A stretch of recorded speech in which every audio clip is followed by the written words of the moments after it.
Hi all, വെൽത്തിഫൈൻ്റെ forex analysis വീഡിയോയിലേക്ക് എല്ലാവർക്കും സ്വാഗതം. അപ്പോൾ ലാസ്റ്റ് വീക്കിൽ നമ്മൾ വീഡിയോ ചെയ്തിട്ടുണ്ടായിരുന്നില്ല.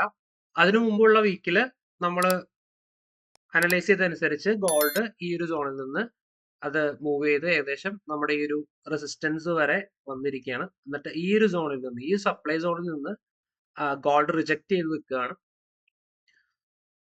അപ്പൊ ഇനി ഗോൾഡിനെ സംബന്ധിച്ചിടത്തോളം ഇവിടെ നിന്ന് കുറച്ച് അങ്ങോട്ട് താഴേക്ക് വരാനുള്ള സാധ്യത കാണുന്നുണ്ട്. കാരണം നമ്മുടെ ഈ ഒരു സ്വിംഗ് നോക്കുകയാണെങ്കിൽ ആ സ്വിങ്ങിന്റെ ഏകദേശം ഇക്വിലിബ്രിയം വരെയൊക്കെ കറക്റ്റ് ചെയ്യാനുള്ള പോസിബിലിറ്റി ഉണ്ട്. അപ്പൊ ഏകദേശം ഈ സോൺ വരെ അല്ലെങ്കിൽ ഈ ഒ.ടി ലെവലൊക്കെ വരെ താഴോട്ടേക്ക് ഗോൾഡ് വരാനുള്ള പോസിബിലിറ്റി കാണുന്നുണ്ട്. ദെൻ അതിനുശേഷം ഈ ഒരു ലെവലിൽ നിന്നായിരിക്കും അത് ബോൺസ് ബാക്ക് ചെയ്ത് പോകാൻ സാധ്യത.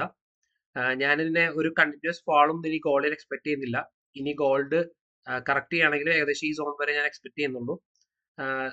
ലേറ്റർ ഇവിടെ നിന്നൊക്കെ ആ ഒരു മൊമെന്റ് നോക്കിക്കഴിഞ്ഞാൽ നമുക്ക് അറിയാൻ പറ്റും. നല്ല മൊമെന്റത്തിലാണ് വീഴുന്നതെങ്കിൽ, ഫോളോ എങ്കിൽ നമുക്ക് ഈ ലെവലൊക്കെ ബ്രേക്ക് ചെയ്യാനുള്ള സാഹചര്യം കാണുകയാണെങ്കിൽ മേ ബി ഇത് ലാസ്റ്റ് സപ്പോർട്ടായിട്ട് ഗോൾഡിന്റെ വരും. അതുകൂടി ബ്രേക്ക് ചെയ്ത് കഴിഞ്ഞാൽ പിന്നെ താഴത്തോട്ടേക്ക് ഗോൾഡ് വരും.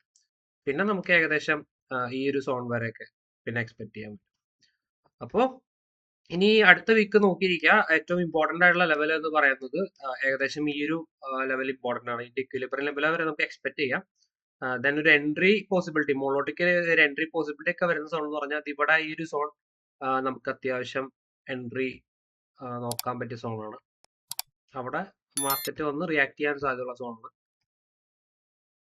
പിന്നെ അങ്ങോട്ട് ഇതാ ഒരു ലെവൽ രണ്ടും താഴെയാണ്. അതുകൊണ്ട് ഈ ലെവൽ റിയാക്ട് ചെയ്യോ അല്ലെങ്കിൽ ലെവൽ റിയാക്ട് ചെയ്യോ എന്ന് പറയാൻ പറ്റില്ല. നമുക്ക് അവിടെ വന്നിട്ട് അവിടുത്തെ റിയാക്ഷൻ നോക്കിയിട്ടായിരിക്കും അത് തീരുമാനിക്കാം.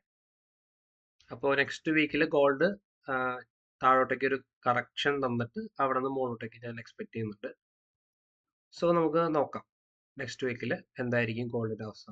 ഇനി നമുക്ക് യൂറോ യു എസ് ഡിയിലേക്ക് പോവാം. സോ യൂറോ യു എസ് ഡിനെ സംബന്ധിച്ചിടത്തോളം ഓൾറെഡി ഇവിടെ സ്ട്രക്ചർ ബ്രേക്ക് ചെയ്ത് നിൽക്കുന്ന ഒരു ഇത് നമുക്ക് 4 അവറിൽ കാണാനായിട്ട് പറ്റും. അപ്പൊ ആ ഒരു സ്വിങ്ങിന്റെ ഏകദേശം OT ലെവലിൽ നിന്നാണ് ഇതിപ്പോ റിജക്ട് ചെയ്ത് നിൽക്കുന്നത്.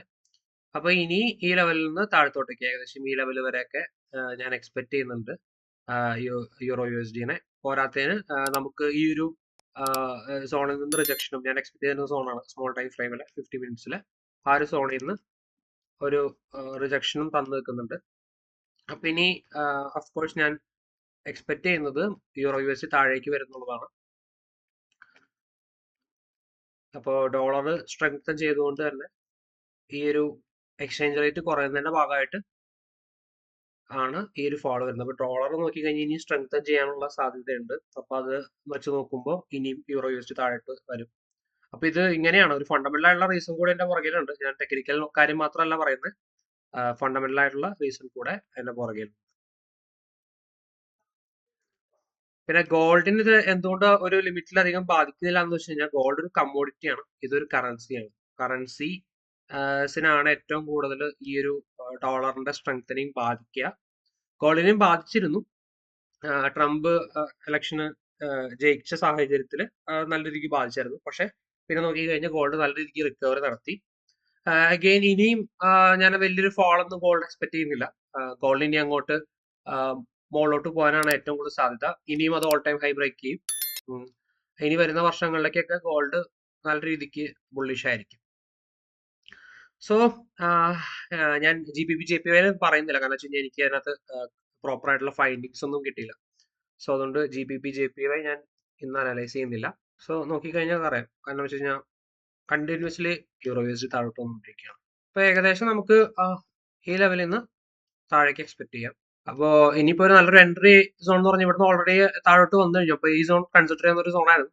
ഇനി നമുക്ക് താഴോട്ടേക്ക് എക്സ്പെക്ട് ചെയ്യുന്നപ്പോ ഇതുപോലുള്ള എൻട്രി വരുന്ന ഏരിയാസോ സോൺസ് ഒക്കെ ഉണ്ടെങ്കിൽ ഞാൻ തീർച്ചയായിട്ടും നമ്മൾ ഗ്രൂപ്പിൽ അപ്ഡേറ്റ് ചെയ്യാം. അപ്പൊ എല്ലാവരും തന്നെ ഡിസ്കോഡിൽ അതുപോലെ ടെലഗ്രാമിലൊക്കെ ജോയിൻ ചെയ്യാനായിട്ട് നോക്കാം. അതിന്റെ ലിങ്ക് ഡിസ്ക്രിപ്ഷൻ കൊടുക്കുന്നുണ്ട്. അപ്പോൾ ഇന്നത്തെ അനാലിസിസ് വീഡിയോ ഇത്രയേ ഉള്ളൂ. വളരെ ചെറിയ വീഡിയോ ആയിരുന്നു. ഞാൻ ജസ്റ്റ് കുറച്ച് കാര്യങ്ങൾ വന്ന് അപ്ഡേറ്റ് ചെയ്തിട്ട് പോകാനാണ് വന്നത്. സോ നെക്സ്റ്റ് വീക്കിലേക്ക് നമുക്ക് എങ്ങനെയാണെന്നുള്ളത് നല്ല രീതിയിലുള്ള മാർക്കറ്റ് മൂവ്മെന്റ് നോക്കിയിട്ട് നമുക്ക് അത് ട്രേഡ്സ് ആയിട്ട് എടുക്കാം. അപ്പോൾ ഓൾ ദി ബെസ്റ്റ്.